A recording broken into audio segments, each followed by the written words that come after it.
There are amongst other matters profound, hard to see, hard to understand, peaceful, excellent, beyond mere thought, subtle, to be experienced by the wise, which the Tathagata, having realized them by his own super knowledge, proclaims, and about which those who would truthfully praise the Tathagata would rightly speak. And what are these matters? There are among some ascetics and Brahmins who are partly eternalists and partly non-eternalists, who proclaim the partial eternity and the partial non-eternity of the self and the world in 4 ways. On what grounds? There comes a time, monks, sooner or later, after a long period, when this world contracts. At the time of contraction, beings are mostly reborn in the Abhasara Brahma world, and there they dwell, mind-made, feeding on delight, self-luminous, moving through the air, glorious, and they stay like that for a very long time. But the time comes, sooner or later, after a long period, when this world begins to expand. In this expanding world, an empty palace of Brahma appears. And then one being, from exhaustion of his lifespan or of his merits, falls from the Abhasara world and arises in the empty Brahma palace. And there he dwells, mind-made, feeding on delight, self-luminous, moving through the air, glorious. And he stays like that for a very long time. Stop here for a moment. This Abhasara Brahma world refers to the second jhana heavens. When the world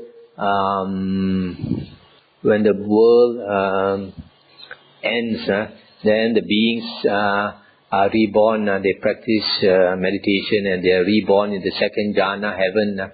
And after a long time, this being in the second jhana heaven, he falls down from there to the first jhana heaven, which is the Brahma world. Yeah. Then in this being who has been alone for so long, there arises unrest, discontent and worry, and he thinks, oh, if only some other beings would come here. And other beings from exhaustion of their lifespan or of their merit fall from the Abhasara world and arise in the Brahma palace as companions for this being. And there they dwell, mind-made, etc. And they stay like that for a very long time.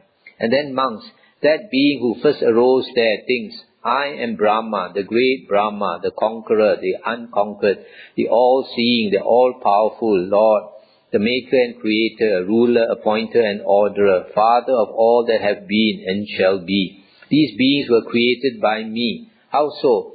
Because I first had this thought, oh, if only some other beings would come here. That was my wish. And then those beings came into this existence.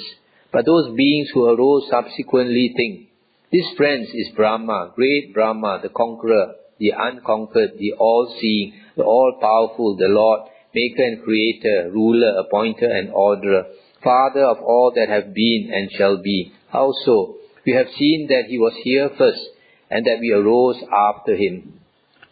And this being that arose first is longer lived, more beautiful and more powerful than they are.